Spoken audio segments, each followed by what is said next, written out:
שיביתי אדוני לנגדי תמיד, כי מימיני בא למות. לכן שמח ליבי ויגל כבודי, אף בשרי ישכון לבטח. כי לא תעזוב נפשי לשאול, לא תיתן חסידך לראות שחת. תודיעני אורח חיים, אורח חיים. שבע שמחות את פניך,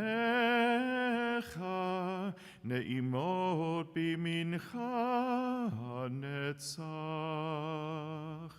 שיביתי לאדוני לנגדי תמיד, כי מימיני בא למות.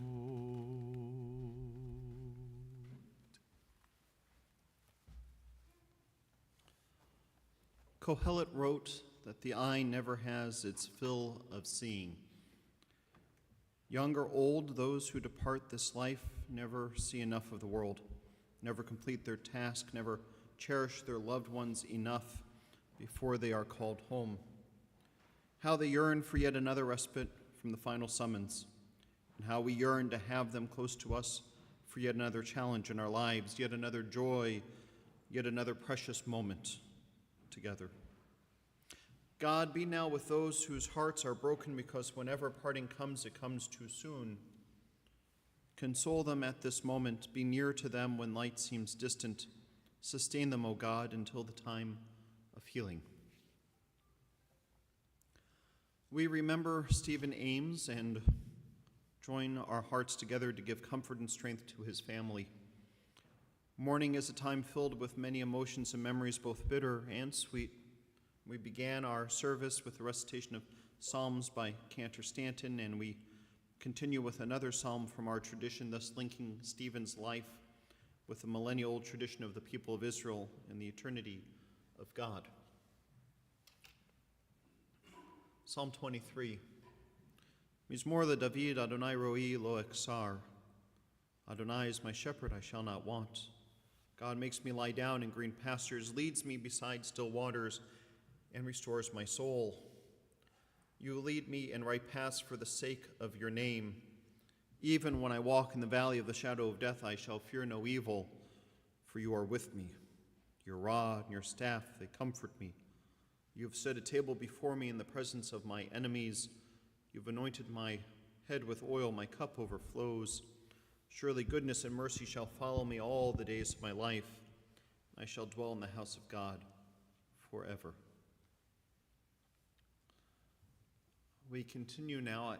This is a first for me, but I'm not surprised because it is Stephen's funeral. We have 3 different eulogies, 2 of which were penned by people, not myself, but I've been asked to read all of them. So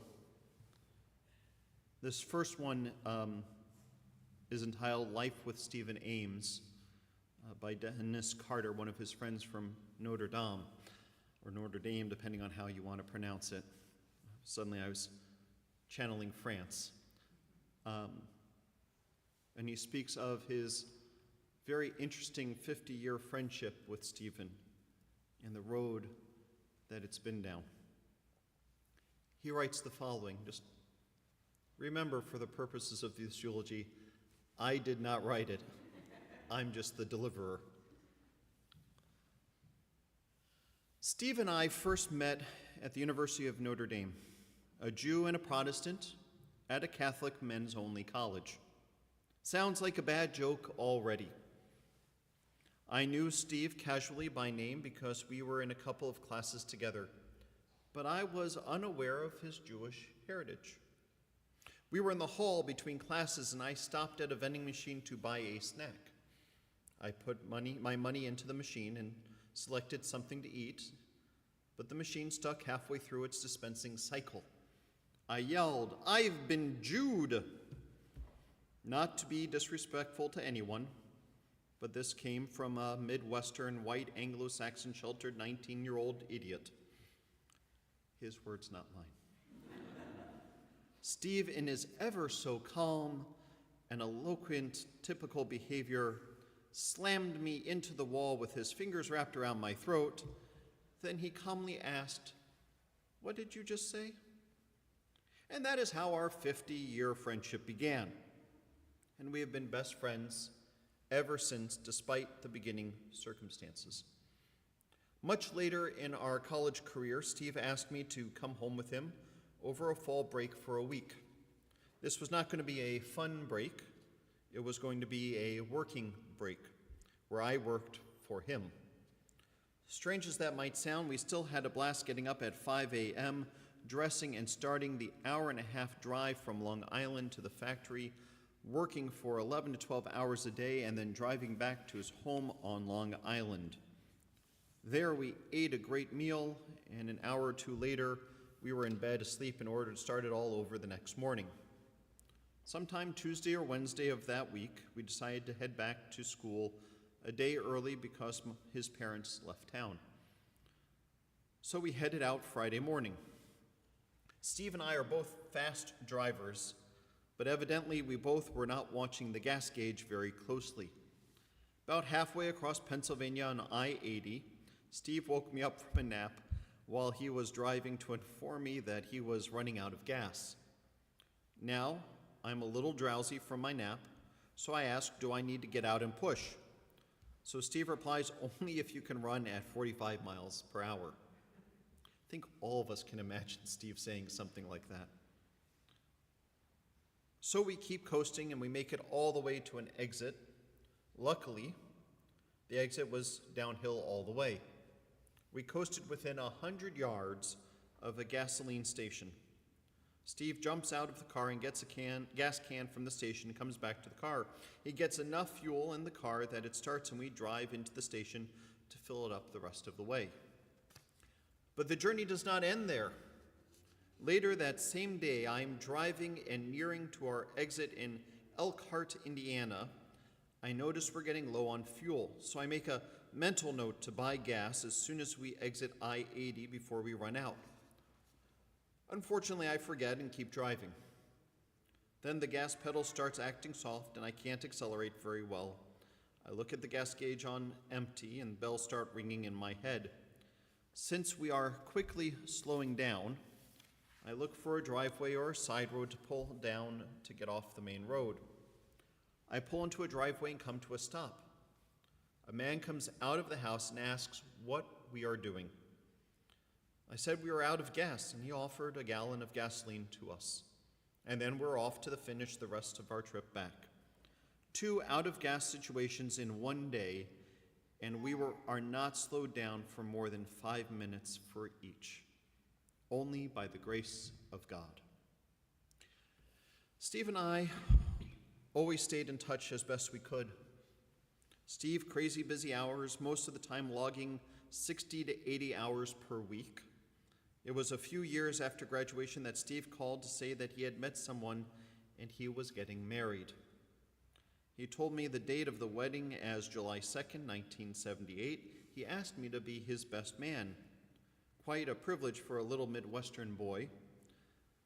It was my first trip east, much beyond Indiana, the Indiana border. I found our way there all right with only a few minor misdirections. Steve had offered accommodations at his new house that he bought in anticipation of a marriage to Cheryl. He did not tell me that the accommodations would be a mattress thrown on the floor in what was to be his family or media room now. But I found the accommodations to be adequate, and besides, I did not have to pay a hotel bill, so no complaints from me. Cheryl was a great lady right from the beginning and proved herself well in marrying Steve and raising a wonderful family with him. Anyways, the wedding was spectacular. I have never in my life been to a more glamorous wedding. Cheryl's parents really did it well. What I did not know at the time, when Steve asked me to be his best man, were all the duties for which I was responsible. I had to be responsible for doing things like breaking of the glass and the witnessing of signing the marriage contract. Things for which, as a non-Jew, I officially could not do, so as I found out at the ceremony, Andrew substituted for me in those things. But whoa, what a wedding it was. After their marriage in 1978, we both fell into the humdrum realities of life, work, family, nearby friends, and of course, children. Those were crazy, busy years when life just seemed to move along at a snail's pace, but seemed to age us much faster. We always stayed in touch with each other, but seeing each other was much more difficult. I remember a great Thanksgiving vacation spent in New Jersey in the late 1980s when we decided to go to the Macy's Thanksgiving Day Parade in downtown New York. Steve had always said that there wasn't much in New York City that he couldn't find in northern New Jersey, but there was no Macy's Parade in New Jersey. So we all piled into a station wagon. For all you young ones out there, this is an old-time SUV with no four-wheel drive. And we drove into the city. Now, this was a particularly cold Thanksgiving, and we all had to bundle up, so we parked the wagon and started off on foot to the parade route. We stood around for a couple of hours or more before the parade began, but it was worth the wait. The bands, the performers, and of course, the balloons. We were all very cold, but we stayed a long time until almost the end to see as much as we could see, and as long as the kids were all content. What a great little adventure that was. Another memory with Steve actually happened at my house in Indiana. For several years, their company exhibited at regional above-ground pool trade shows east of the Mississippi in major cities. One time in the late 1990s, Steve stopped by my house on the way back to New Jersey from Chicago for the weekend just to visit and relax a day or two. We had a great time, but the other guy he brought along had a terrible snoring problem, and my bed was on the other side of the wall from his. For the first time ever, I was glad that Steve and his pal were leaving. When we visited each other throughout the years, golf always seemed to be involved. Notre Dame reunions, visits to New Jersey, or even on vacation to Riviera Maya near to Cancun, Mexico. We had a great time just passing time together, solving the world's problems, reminiscing about college days, investment strategies, and just having pure fun, just enjoying life together for a moment in time. We always shared a lot of laughs whenever we were together. That is what makes good friendships. On one of these golf excursions in New Jersey, the golf cart unlocked from its parking brake and almost ran Steve over. Steve thought somehow that I intentionally did not set the brake right and tried to run him over with the cart. So on the next fairway after that, I did intentionally not set the brake all the way. The golf cart started rolling towards him again. I yelled at him to get out of the way again, but this time it came pretty close to him because I steered it that way. For the remainder of the round of golf and ever since, Steve would rather walk 10 yards to his ball rather than allowing me to drive close to it. I will always remember my friend Steve Aymes in the most fondest of ways. He loved Cheryl, he loved his daughters, he loved Notre Dame. Go Irish. From Dennis Carter, class of 1975. And Cheryl wanted me to share the following sentiment. Of all the special gifts in life, great and small, having Stephen as my husband was the greatest gift of all. For 48 years, he lived a full life his way. He worked hard all the way to his retirement and then went on to do some of the things he loved, golf and poker with his friends. He loved his children and grandchildren immensely. I truly believe my relationship with Steve was out of a storybook. He was my best friend and love of my life.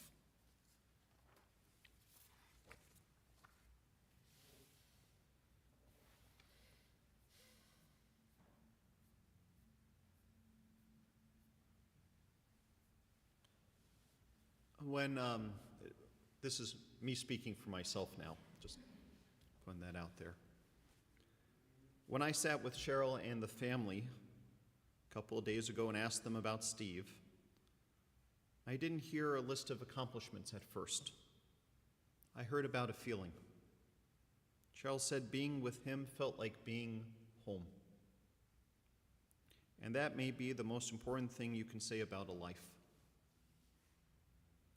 Stephen had a way of making people feel grounded, steady.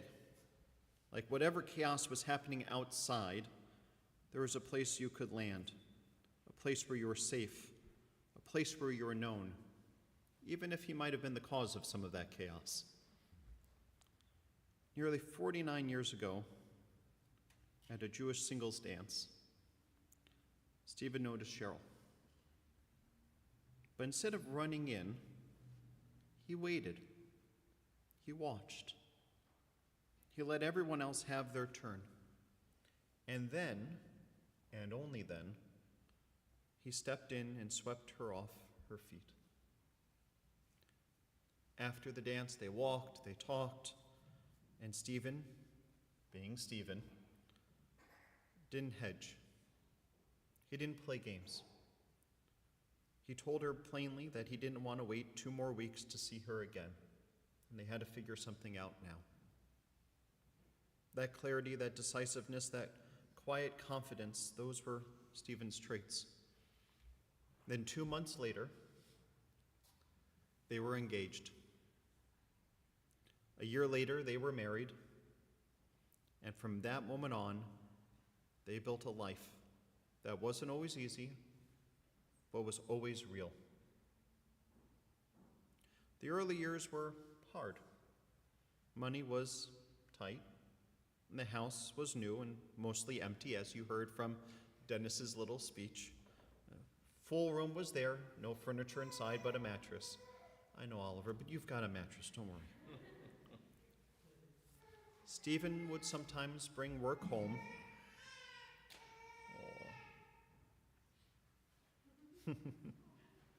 Stephen brought work home, sometimes literally, and it wasn't always glamorous. But what mattered is that they stayed, they built, they pushed through. And Stephen changed. He matured, he mellowed, he softened, he grew into himself.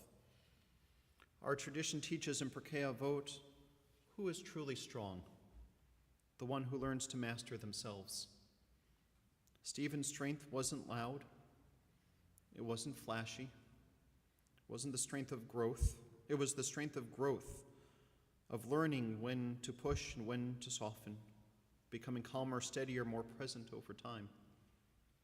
And when times were good, they were great. When times were a little rough, even when illness entered the picture 4 years ago, Stephen didn't stop being Stephen. Even in the middle of a 4-year battle with cancer, he kept his word to you and took you, Cheryl, to Hawaii. Love for him was not conditional on comfort. He just needed his family with him. As a father, Stephen raised 3 daughters, strong, capable, independent women. And while you could tell that somewhere along the way he might have wanted sons, what he actually did was far better. He treated his daughters as if strength has no gender. He taught them how to change a tire, how to use tools, how to think practically. He taught them that math matters, that everything is math, that directions matter, and that you should read them and read them again, then maybe read them once more just to be certain.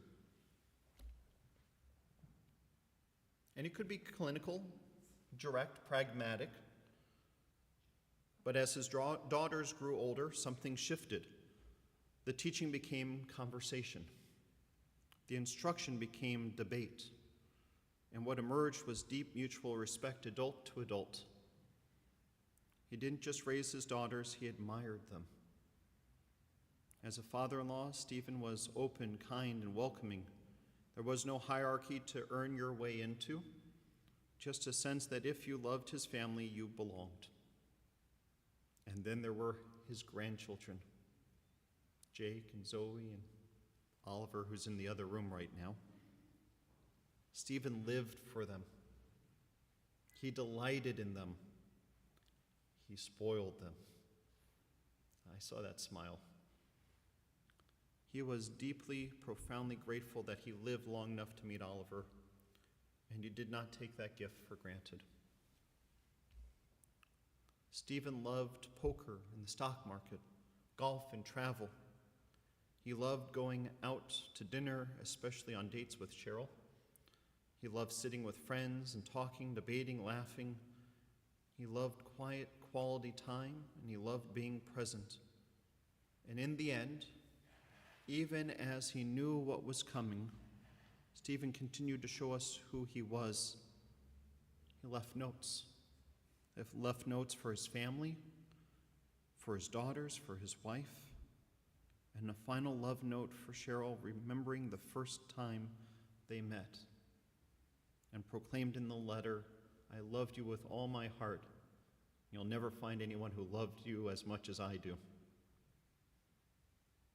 This is not the act of a man afraid of the end. This is the act of a man who understood what mattered. Our tradition gives us words for this moment. In the prayer El Malei Rachamim, it speaks of a God whose compassion is infinite and of a soul finding rest beneath the wings of the divine presence. So today as we say goodbye, we entrust Stephen to that compassion, and we also recognize that his truest resting place is not in heaven, but here within the lives he shaped with his brother, with his family, with his wife, with his daughters, with his grandchildren, with his machatunim, with his nephews, with his extended family. You are the guarantors of his memories, to keep his spirit alive, to keep that flame which burned greatly within him. Keep going. The love he gave you, the memories that will continue to guide, are the memories that will continue to guide this family forward.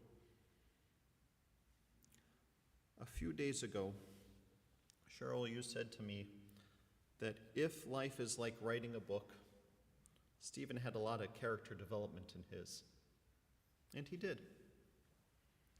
He grew, he changed, he loved more deeply as the years went on, and his legacy lives on in the strength of his daughters, in the joy of his grandchildren, in the marriage that was his home, in the friendship he had with his brother, and the quiet certainty that love, when it is real, never ends. He burned brightly for all of us and was the epitome of what you should do at the end of your life. Instead of circling in, to share that love with as many people as you could. So let's take a moment now for silent prayer as we reflect upon the warmth that was Stephen's light.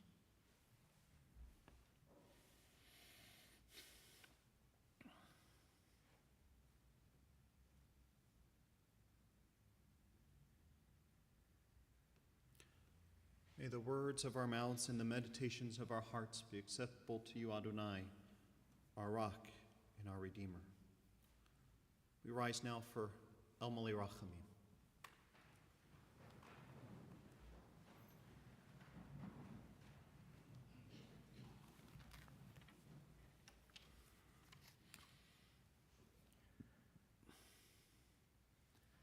El Malei Rachamim,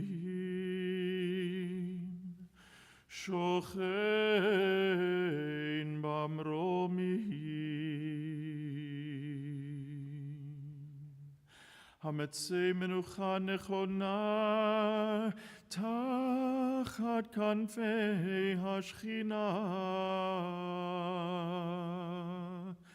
עם קדושים וטהורים כזוהר הרקיע מזהירים את נשמת צ'רני חומי בן דוד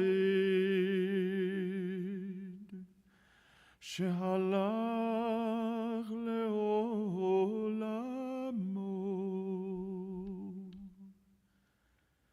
בעל הרחמים יסתירהו בסתר כנפיו לעולמים, ויצרור בצרור החיים את נשמתו, אדוני הוא נחלתו, וינוח בשלום על משכבו, ונאמר אמן.